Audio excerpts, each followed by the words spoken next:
은혜와 사랑 속에서 수원에서 40년 넘게 신앙생활을 잘하신 한 권사님이 계셨습니다. 권사님은 큰 병에 걸려 병원에 입원했는데 예후가 좋지 않아 머지않아 세상을 떠날지도 모르는 상태였습니다. 병문안을 온 목사님이 권사님에게 그래도 천국 소망이 있지 않냐며 위로의 말씀을 전했습니다. 그런데 권사님이 뜻밖의 심정을 고백했습니다. 목사님, 평생 죽으면 천국 간다고 믿고 살았는데 정말 죽을 수도 있다고 생각하니 너무나 두렵고 무서워요. 목사님은 혼자 잠시 기도를 하더니 요한복음 3장 16절을 펼쳤습니다. 그리고 권사님과 함께 봉독한 후 말을 이었습니다. 권사님, 이제는 하나님이 세상을 이처럼 사랑하사 부분을 하나님이 나를 이처럼 사랑하사라고 바꿔서 틈나는 대로 묵상해보세요. 권사님은 목사님의 말대로 틈이 날 때마다 말씀을 묵상했습니다.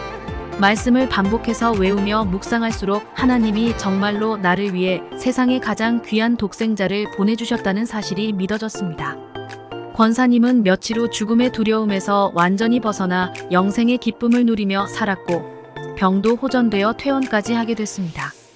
성경에 나온 그 사랑과 축복은 다른 누군가가 아닌 바로 나를 위한 하나님의 말씀입니다. 나를 위한 하나님의 사랑과 큰 복을 믿음으로 향유하는 그리스도인이 되십시오. 날마다 하나님의 은혜와 사랑 속에서 감사하며 살아가는 그리스도인의 삶에 대해 묵상해 보겠습니다.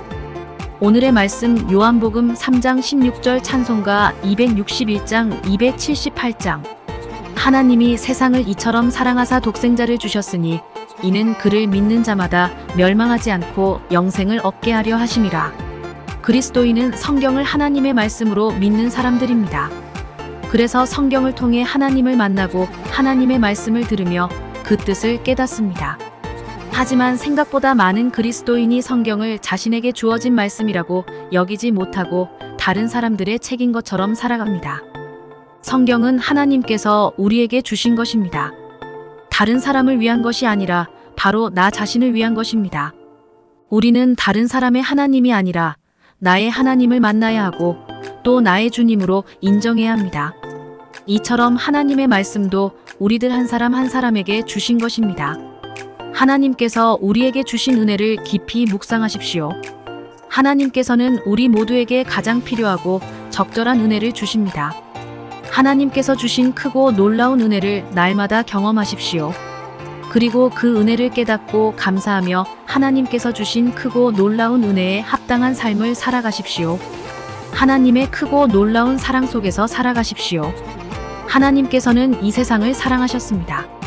그리고 그 중에서 또한 우리 각 사람을 사랑하셨습니다. 하나님의 사랑은 하나님을 믿는 하나님의 자녀 모두에게 크고 놀랍게 주어졌습니다. 이 놀라운 하나님의 사랑을 날마다 경험하십시오. 하나님의 사랑과 은혜는 다른 누군가에게만 주어진 것이 아니라는 것을 분명히 알아야 합니다.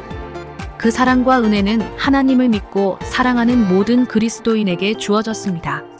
날마다 하나님의 사랑과 은혜를 누리고 감사하며 살아가는 복된 그리스도인이 되시기를 바랍니다. 오늘의 기도. 주님, 우리 각 사람에게 주신 하나님의 은혜와 사랑을 알게 하옵소서. 그리고 그 은혜와 사랑 속에서 감사하며 살아가게 하옵소서. 예수님의 이름으로 기도합니다. 아멘.